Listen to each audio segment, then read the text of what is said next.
saying your payments are nice and and then tasting meat comes from animals raised with care. Like I am going to kill my daughter.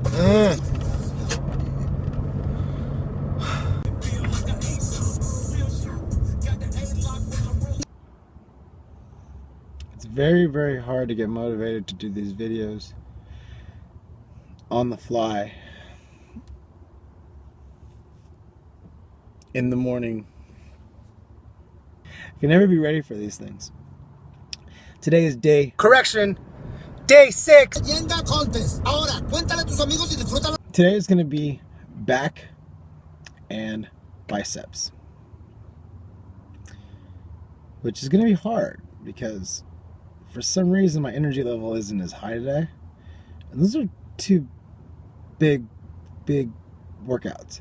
So today's gonna be an awkward day because I only have an hour and 10 minutes to pull this off because I woke up late. So I'm gonna have to keep cardio. There's probably not gonna be any cardio. So me dropping that rest time from 30 seconds maybe to 20 seconds will be able to make up for that, because I end up burning a whole lot more calories and sweat a whole lot more when I shorten that rest period down and, you know, allow my heart rate to go up a lot more. So hopefully by the time I'm done, this shirt should be soaked to like the belly button.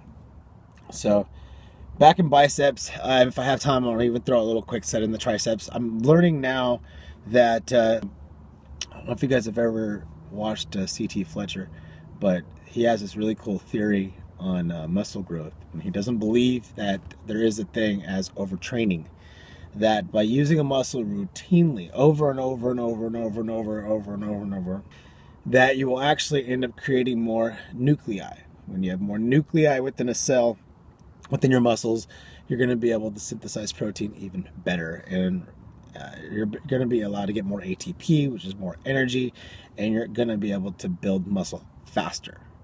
So the theory behind this is if you take a muscle, let's just say like arms, and you were to work them out every single day, well, not 7 days, but let's just say 5 days or 4 days a week. It doesn't have to be a complete failure. What the theory is to be able to push yourself to a complete full pump, and you do this every single day, okay? Or let's say 4 days to 5 days a week, 4 weeks. Then you're going to go ahead and take a break for about a week until you can let the soreness go. Basically, you're going to let it go till the soreness is completely gone. And then you're going to return back to your normal workout cycle. So if that's doing arms once a week or doing arms twice a week. And the theory is by doing that, you're going to allow your body to create more nuclei within that particular muscle, and that particular muscle is going to respond better by growing and being stimulated differently than the other muscles, and you're actually getting a faster rate of growth. So you're going to be part of this whole journey with me as I'm doing this to my arms. So that's one of those things that genetics just did not pass down to me. No matter how strong my arms get, I just noticed that other people have the ability to form that like ball that forms there. And I know it's also formed from doing really good stretching and full range of motion within your biceps. But it all being involved in the fitness industry for as long as I have been, I was very fortunate to have my father, who is an amateur bodybuilder since I was born.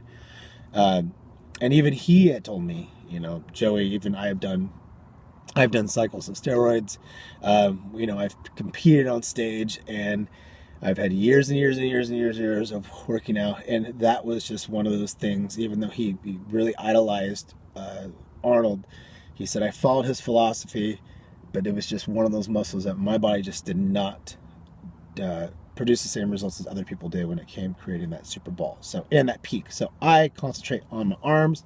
That's what I'm trying to get to catch up to everything else. Now, I know there's a different opinion as far as, well, how can you have muscle growth, or how can you pack on muscle when you're actually in a caloric deficit? So I'm kind of a mind over matter within that situation. I don't allow my body or my mind to accept the fact that I'm going to lose muscle, even though the reality is I'm going to. What I do is I beat in my head that I want to grow. It's more of a mental state. I'm going to grow. When I'm contracting that muscle, I'm telling it, push as much blood into there as possible and grow. Now if you've seen how I work out as I'm still in my bulk cycle. So I've heard from many professional personal trainers, as well as a lot of YouTubers who do the exact same thing. They said, even when I'm in my cut, the only difference between my workout, between my cut and my bulk, is in my bulk, I would maybe push till failure, where in my cut, I wouldn't push to failure. I'll push to 1 rep before failure or 2 rep before failure. That way, whatever was working for my muscles to get stimulated to growth, I'm continuing that. I'm still pushing my muscles to continue to adapt to whatever the weight I'm introducing to it.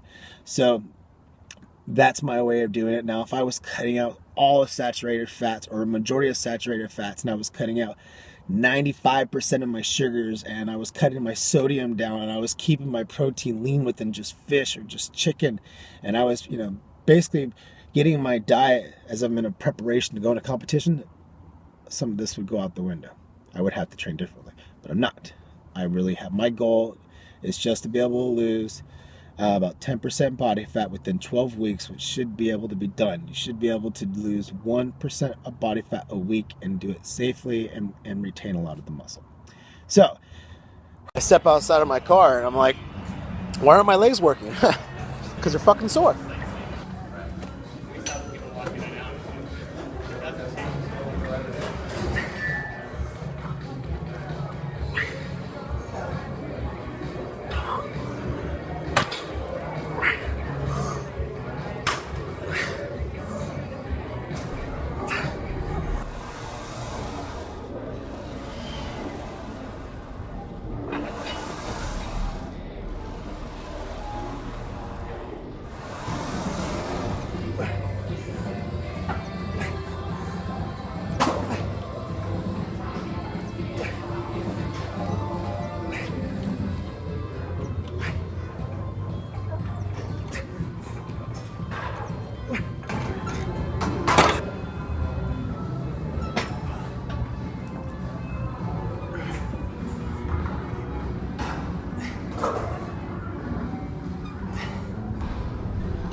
Well, that's the end of that one.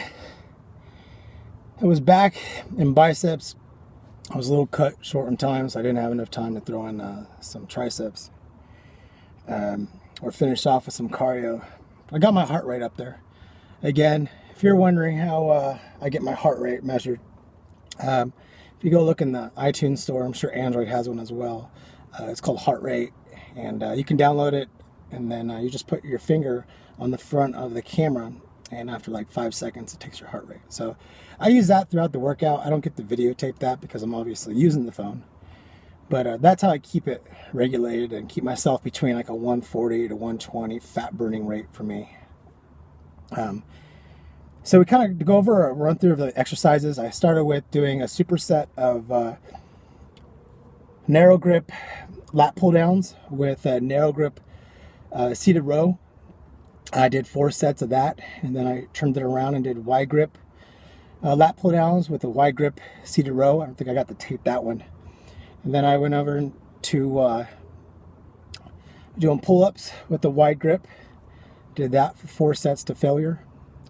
Went over to the T-bar and did 4 sets, typically going 12, 10, 8, 8. And then from there I went over to the cables and do this variation. It's where I pretty much grab like a curl bar and pull straight down. It's not a lat pull down, but it's basically for your upper serratus and your upper lats to help get that definition between your tricep and your lats. So I do about 4 sets of that. Same thing, 12, 10, 8, 8. Then I went ahead and kicked it into some bicep curls. Did some isolated concentration curls. Went over to the cable. Did some front curls and then some reverse curls. So I hope you guys have a great weekend. Thank you for tuning into this week if you got an opportunity to. If not, you can go back. I'm also going to go edit day number 1 and get the copyright music off and probably make it a little bit better since I got a little bit better with producing these little videos towards the end of the week. So I hope you guys have a great weekend. And this is Joey from the Gym Junkies. And just so you know, there are 2 other members of the Gym Junkies. They've been really busy lately. And I don't think any of us knew how difficult it was going to be to learn how to make YouTube videos and actually make it so like the cuts are seamless and there's like a storyline to it. But they are recording footage.